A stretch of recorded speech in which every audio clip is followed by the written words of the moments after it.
throughout Florida. Tropicana Rail Yard in Bradenton, Plant City Stadium in Plant City, Central Lot Parking Lot in St. Pete, Charlotte Sports Park in Port Charlotte, St. Pete College in Tarpon Springs, East Bay Raceway in Tampa, Bradenton Motorsports Park in Bradenton, Gulfview Mall in Port Richey, Wiregrass Mall in Wesley Chapel, and Largo Mary Grizzle State Office, of course, in Largo, Florida. You can go to floridadisaster.org/updates if you want to see where those fuel sites are. Now, well, obviously we want to be helpful on that, but you are seeing a lot of fuel is moving. And initially we did a lot of escorts with Florida Highway Patrol and Dave Kerner. I know they're still doing those when needed. But you have had a lot of fuel come into Tampa now over the last couple days, and so that's a really, really good sign. But we're happy to have had that gas on hand and prepared, and we're able to get that out to people just to hold you over. I mean, it's not like we can do these sites indefinitely, but we wanted to hold people over, and they were able to get that. We've also responded to a lot of mission requests here in Pasco. 6 big debris removal trailers. 52,000 gallons of regular gas just in Pasco, 30,000 gallons of diesel in Pasco, 6 truckloads of water, 4 truckloads of meals ready to eat, a truckload of tarps, 500 road barricades, truckloads of ice, 12 light towers, a fuel depot for rescue operations and essential workers like county employee and hospital staff, 32 additional Starlinks, 60-person law enforcement strike team, and 550 cots. We have both points of distribution and our marks in Pasco County. Zephyr Hills Pod is at 5435 Gall Boulevard. That's open till 4 o'clock. That has things like supplies, food, and water. The Pasco County Multi-Agency Resource Center has all our state agencies there. That's at Hudson Regional Library in Hudson, and that's from 8 a.m. to 7 p.m. You can find any point of distribution or any multi-agency resource center at floridadisaster.org. Those are the things that the state has set up, and we do that very quickly. I know the federal government typically does things called DRCs, Disaster Recovery Centers. Have they done that yet? They are starting to open. So those are starting to open by the federal government. And so there are certain things with, like, if you have FEMA individual assistance, it's a federal program. It's not something that we can resolve for you from the state perspective. You got to go through the federal bureaucracy. Unfortunately, that's just the way it is. So those disaster recovery centers are starting to open, but we've had our centers open for a long time. School districts, 49 of the 50 school districts that experienced closures last week have reopened today. Hillsborough will open soon. You can go to fldoe.org/storminfo if you have any concerns or questions about where your school district is. So here in Pasco, you look at the storm, the eye of the storm went into Sarasota County. And we always talk about what side of the storm is stronger, leads to more storm surge, and it's the one on kind of the northeast. It was kind of coming a little horizontal. So basically south of where the eye of the storm is where we saw some of the most surge. Not as much surge as Helene, but it was like you go down to like Charlotte County, Manasota Key. I was down there. You know, they had serious surge. You also had wind, but I think what we saw is that you didn't have the storm surge in Tampa Bay here. It actually sucked it out, and I think some of the areas in Pinellas and Hillsborough reported negative storm surge, but you had huge amounts of rainfall, and the northern part of the storm is just so wet. And so you have places in Pinellas, Pasco, Hillsborough, Polk that just got inundated with water. And so you had 10 to 15 inches that occurred along and east of I-75 corridor. Both inland and riverine flooding has been observed. Clearly, there were multiple places within Pasco County that have seen that. And we've had joint operations between maritime aviation and crisis response units. We had 300 civilians rescued by the Florida State Guard after becoming stranded in their neighborhoods due to rising riverine floodwaters here in Pasco. Obviously, the Sheriff's Department has made a lot of water rescues. You know, some of these floods were not necessarily like that was going to go over your house and that people were going to drown, but it was, there's debris, there's down power lines, it's hazardous, so they were able to bring those residents to safety, and we're glad of that. But you still have a lot of water. So at my direction, Florida Division of Emergency Management has deployed 7 floodwater pumps to the Silver Oaks community here in Zephyr Hills, with another 20 pumps on the way for additional support. We have been at the state level executing pumping operations in this area since before Hurricane Debbie. Remember that? Everyone's forgot about that. That was 2 hurricanes ago. We've also deployed a flood barrier to surround the lift station in Silver Oaks community in order to make repairs. We've also deployed a human services needs assessment team to provide support to residents who need to find new housing because of storm damage. The Division of Emergency Management is supporting the operation of 2 shelters for displaced residents in this area. The Fasano Regional Shelter, which also serves special needs individual, that's 11611 Denton Avenue in Hudson. And then the Wesley Chapel Recreation Complex, which is a general population shelter, 7727 Boyette Road in Wesley Chapel. So thanks for FDEM for getting that available for our residents. Now, we also have an ability to help people through charitable giving and through private organizations. We started something, or at least made it a big deal, called the Florida Disaster Fund. Hurricane Ian, we raised and distributed $63 million for folks who are in need, and there's a variety of ways that we do that. In the aftermath of Hurricane Helene, we started it up.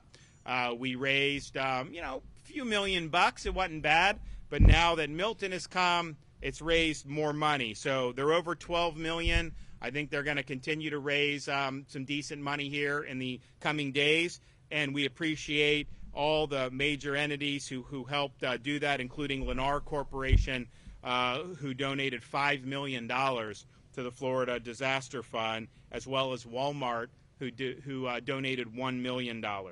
Now, through the Disaster Fund, we've been able to cut red tape, and we've been able to get assistance to people who need it.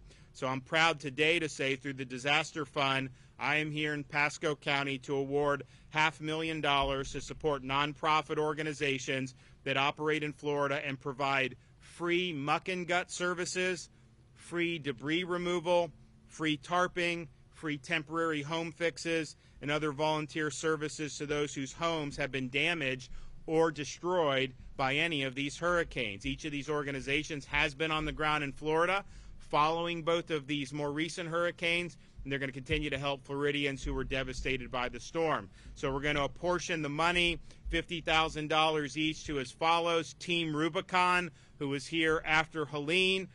They've been doing things like muck and guts, tree trimming, and repairs to homes and businesses, and they're going to continue doing that work for folks in this area. Tool Bank USA, they provide tools to many of the organizations that we have recognized and award with the Disaster Fund. So Tool Bank USA was launched with the idea of neighbors helping neighbors by giving their time and loaning their tools to do home repairs for their neighbors. They provide the tools, staff, and various size trailers to community-based organizations and their volunteers at no cost following a disaster. And I saw this after Hurricane Ian, massive trailer.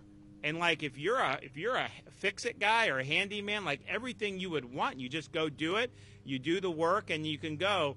And these groups use it, and it's really, really cool. So we're glad that they're in the fight. Florida Baptist Convention Disaster Relief.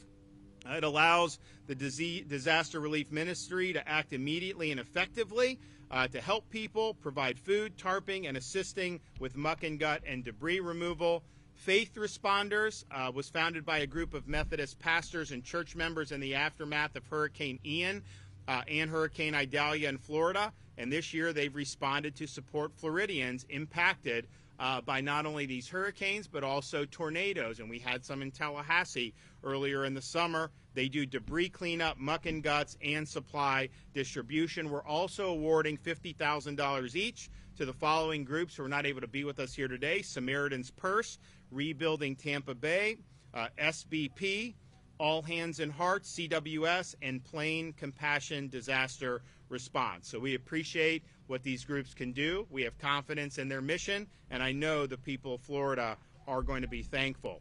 We're also trying to help as we find people that are in need. We have our Hope Florida volunteers and Hope Florida employees who go out into the communities and try to assess needs.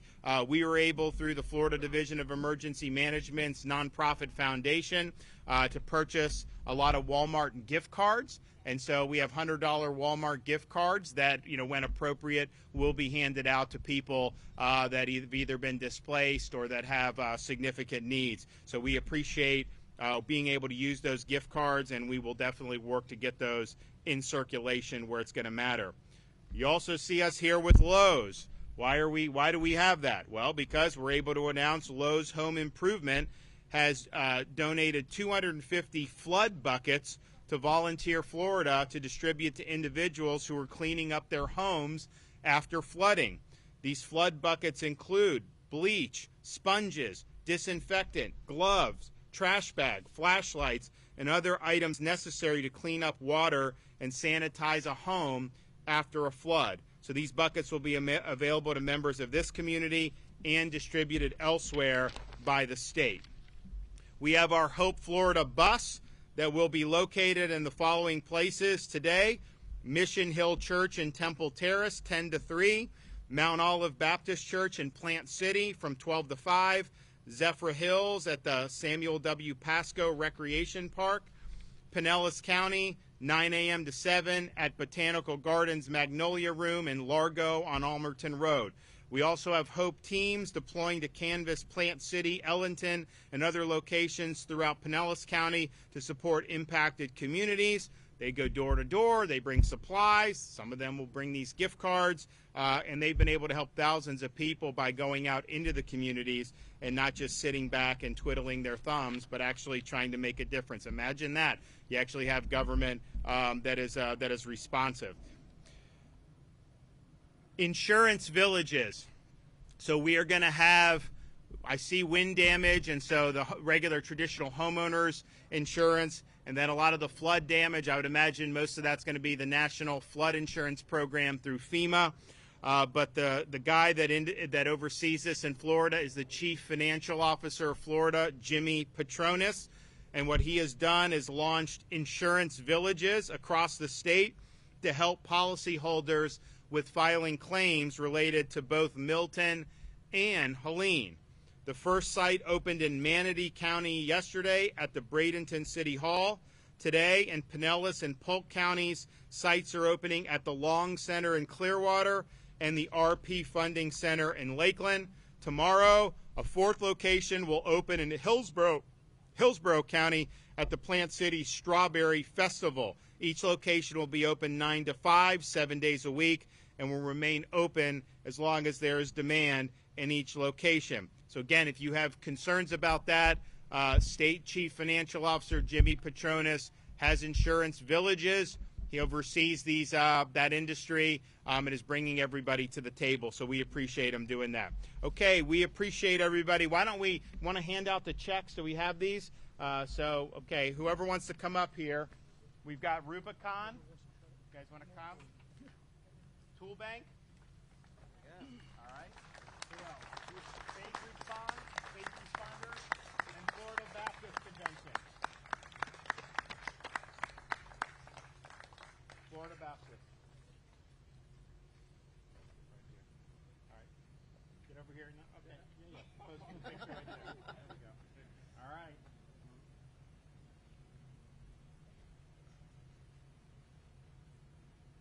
All right. Do good. Good job. Yeah, Thank you. Appreciate it. All right. Now we'll hear from Kevin Guthrie, I think is the first one up. Let me see.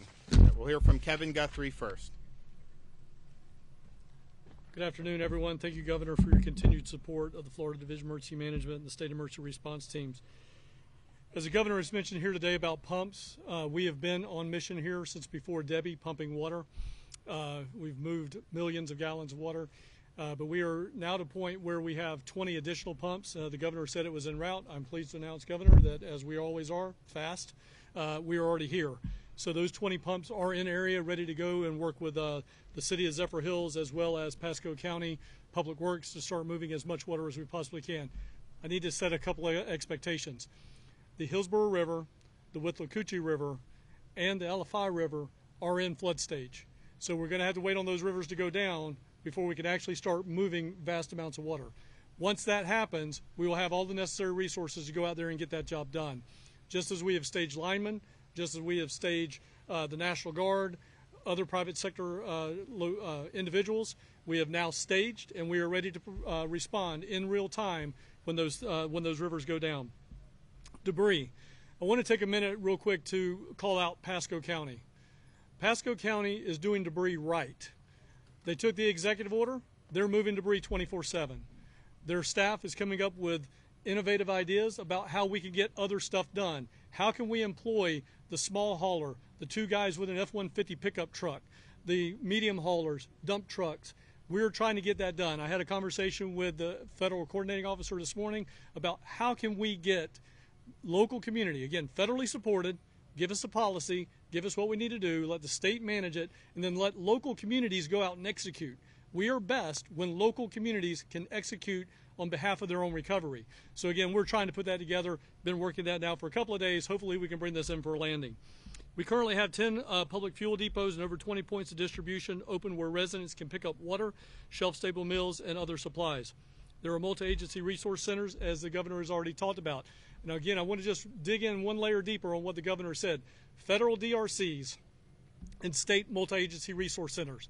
From the common layperson, they probably look very, very close to being the exact same thing. However, what is different is if you want to work your case through FEMA, you got to go to a DRC. However, at a multi-agency resource center, we can help you register with FEMA. We can sit down at an iPad, a tablet with you, a computer, and help you get registered, and we will do that. We have people there that will help you get that done. But if you want to ask, why didn't I get approved for that? Why did I get denied for this? That is at a DRC. That's the biggest difference between the two. For information on where these are at and all the resources that are available to you, please go to floridadisaster.org/updates for those locations. As we continue to see rivers now crest and in some handful of cases rise, please make sure you're staying out of the standing water, as it can pose a significant health risk to you and those that are in it. It could be full of bacteria, displaced wildlife, and can even be deeper than you think. Having been a former resident here in Pasco County, even just up the road in Dade City for a short time, I will tell you there's a lot of wildlife in the Green Swamp, which is just to our east from here. All right, so again, please keep that in mind. Assistance is available to residents who receive damages from Milton. Residents can apply by visiting disasterassistance.gov, downloading the FEMA app, or calling 1-800-621-FEMA. That's 1-800-621-3362. If your home has received significant flood damage, ensure that your electricity is off and that you're wearing appropriate safety gear before entering your home. We have been approved for FEMA Clean and Sanitize Assistance, so if you've applied for FEMA assistance, this is a one-time payment of $300 for residents to help get stuff to clean and sanitize their homes. These Lowe's buckets is like an immediate, Band-Aid, but you're going to probably need more supplies. So that FEMA Clean and Sanitize is a $300 check that they will send to you so that you can help out with cleanup costs. If you require assistance, please do not fall for scams. If there is somebody that's at your door saying, I can fix this for $100 cash today, $1,000 cash today, and we will come back, that's a deposit, but I need it in cash, please don't fall for that. Get their name, take a picture, let us know. The Attorney General is more than welcome to, or more than happy to start investigating that. The Department of Business and Professional Regulation as well. Make sure you check their license. Go to the Florida Department of Business and Professional Regulation and check their license at myfloridalicense.com. If you need help, we will send you help. Josie's team at Volunteer Florida, as well as other nonprofits, will help you out. Our number one place for that type of assistance is Crisis Cleanup. You can go to that. You can contact them online at on the phone at 844-965-1386. That's 844-965-1386. They will help you with muck outs, tarps, tree removal, and a lot more. If you have roof damage, I'm happy to announce that FEMA has turned on Operation Blue Roof as of about 9 minutes ago. And you can now go and qualify for actually getting the U.S. Army Corps to come out and help you put a tarp on your roof. So you go to the U.S. Army Corps of Engineers Blue Roof program. It is a free service. Again, it is a free service. If somebody's trying to charge you to put a blue roof on, tell them to go away. Residents impacted by Hurricane Milton can sign up for this no-cost service by visiting blueroof.gov. Again, that's blueroof.gov. Or you can call 888-ROOF-BLUE. That's 888-ROOF-BLU to have somebody come to your house. Eligible residents can apply now through Tuesday, November the 5th. Again, State Assistance Information Line is available at 1-800-342-3557. Again, that's 1-800-342-3557. And as always, this is the point in my talkers that I say, I've given you a whole lot of numbers and a whole lot of stuff. The places you need to go to get all of that information in one-stop shop, floridadisaster.org/updates, or you can get all of this information by following us on our social media platforms. It's at FLSERT on X and Instagram, and at FDEM on Facebook. I appreciate your support, Governor. We could not do this without you, but you make it easiest for us to do that. Thank you.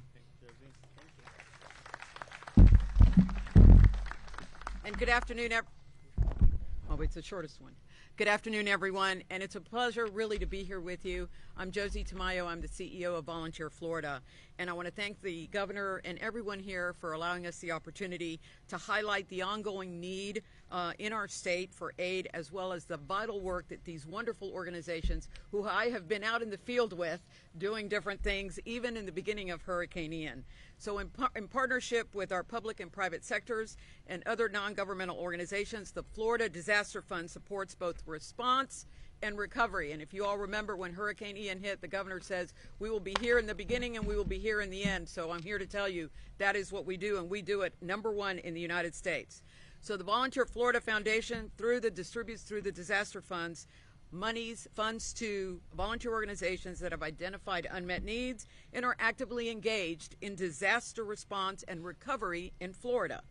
Thanks to the many generous contributions made to the Florida Disaster Fund, during Hurricane Ian and Idalia alone, we received $67 million in donations, as the governor stated, and was deployed to provide critical assistance to individuals and communities in need.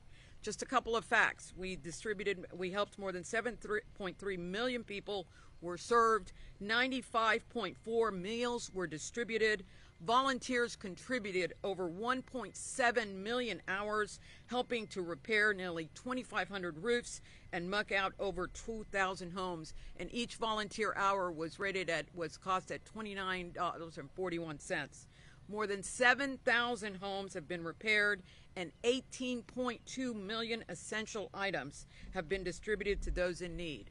Volunteer Florida serves, obviously, as the emergency response arm to Hope Florida and Initiate, Activate, Hope Florida. And please, as the governor has said before, that line is open to all Floridians for the next 2 weeks. So also, more importantly, your donations, big or small, they don't have to be big or small. They have to be whatever they are tax deductible. And so we're very, very careful to ensure that those, with the governor's assistance and all our state partners, go to help the needs and help those organizations that help Floridians through response and recovery. Our commitment, as the governor says, to communities extends beyond immediate relief long after the storms. The Florida Disaster Fund, it's only been activated for not even 7 days, Governor, I believe. It's accepting donations for response and recovery. So I want to thank you, obviously, the wonderful First Lady, Casey DeSantis, your continued support to ensure that impacted communities are able to respond and recover. Please support the Florida Disaster Fund so that we can assist these communities in response and recovery. Please go to www.volunteerflorida.org. You can contribute through PayPal, Venmo, or also mailing a check. If you go to our website, it is chock full of information. We've made it very simple, and you can see all the wonderful partners, Lennar, Verizon, Comcast, JM Families, Walmart, Wawa, all the wonderful people throughout Florida and companies that have assisted us, and we couldn't do it without it. So I thank you very much. I am praying for all of us, and we couldn't be in a better position with the best governor in the best governor in the country, Governor DeSantis, and all the wonderful staff. Thank you. Oh, I'm sorry. Sorry. There you go. There you go. Thank you. Okay, so we've got Jim from Team Rubicon. Good afternoon, everyone. My name is Jim Lehman with Team Rubicon. I'm joined here by Tyler Smith, our incident commander here at our base in Pasco. If you don't know who we are, Team Rubicon is a veteran-led humanitarian organization that helps global communities before, during, and after disasters and crises. We are very proud to be back helping the state of Florida again. We're very proud to be here on the ground in Pasco County and a number of other counties around Central Florida. We still have assessment teams out assessing further damage and unmet needs in additional counties that we're not currently stood up in. So we're going to be here for a while. We're going to be helping out, like was mentioned before, especially with muck outs or muck and guts, chainsaw work, whatever that looks like, and roof tarping work is really what we're looking to specialize here in Florida. I just want to thank the governor and the state of Florida for welcoming us out today, for giving us a very generous donation, and we're happy to be here and continue to support Florida. Thank you. Thanks, appreciate it. Okay, Kevin Barr, Barr's Propane Gas and AC.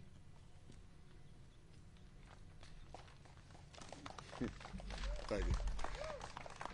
First of all, I'd just like to thank some people. Governor, what you've done for our propane gas industry after Hurricane Irma, we could not get propane delivered. We called you, they were on the road. We've already had over 100,000 gallons delivered to our plants since the hurricane. That would not have happened without you. Thank you very much for that. We are working 7 days a week at our company to try to get generators, food banks. This used to be a shelter here. We have a 1,000-gallon tank behind that. We're doing everything we possibly can. I want to thank my employees. They are just absolutely, I'm not sure how they've slept at all. We have worked 7 days a week. We've kept our plants open. We had no power at any of our plants. All right, we put out a thing that we needed help. Unbelievable the help that we got. We lost roofs on both our Dade City and our Zephyrhills location. And right now we were up and running the second day at each location with generators, with anything we needed. All right. The community that we have here is special. Anybody that lives here understands it. Betmar Acres, all right, the city of Zephyrhills, this place is just incredible. My mother lives here, all right. My sister is one of our employees, okay. She's also the mayor of Zephyrhills. She has been working night and day to try to make sure that everyone has propane gas that needs it, okay. Our air conditioning company, right now when the power comes on, you understand that a lot of these motors and other things, they just don't like voltage drops and voltage, raises. So we're working night and day to try to get everyone air conditioning, because after you get power, the first thing you want here is air conditioning. So we are doing the best that we can possibly do. We are all tired, but sir, I just cannot thank you enough. Thank you, sir. All right. Absolutely. Well, thanks for your hard work. I know they've worked really hard with everything to get everybody up and running, and that's the one thing about the hurricanes. When you have when you have a hit, interruption in power, even very rapid restoration to do over 4 million like they've done in this storm has never been done that quickly. But it could be really hot and nasty. People want the AC. We are going to have, I think, the next 2 days, the temperatures are going to drop, which I think we all will probably look forward to one way or another, particularly these guys out here working hard on the muck and guts and all that. But we appreciate everyone that's really worked hard throughout all this. We've got a lot more work to do, but I just thought back to, President Reagan used to say, the most terrifying words in the English language are, I'm from the government and I'm here to help. And there's a lot of wisdom in that, but I don't think the Gipper ever saw Florida respond to a natural disaster, because we get after it and we actually do make a difference. And that's the folks here locally in Pasco and our other counties and cities. That's Kevin and his team at the State Emergency Response Team, working hard to make a difference. And we really believe that We want to see rapid restoration of services, rapidly as possible, get the debris gone, and get people back on their feet. And that's been a really, really good culture that's been created here, and I know people have made a big difference. So thank you for everybody that's been involved with that. We got more work to do, but we're happy to be here making a difference today. Okay, does anyone have any questions? Okay, you guys take care. Bye-bye. That was easy. I was ready for questions. Okay, how did we do? Okay, all right. Let me take a picture.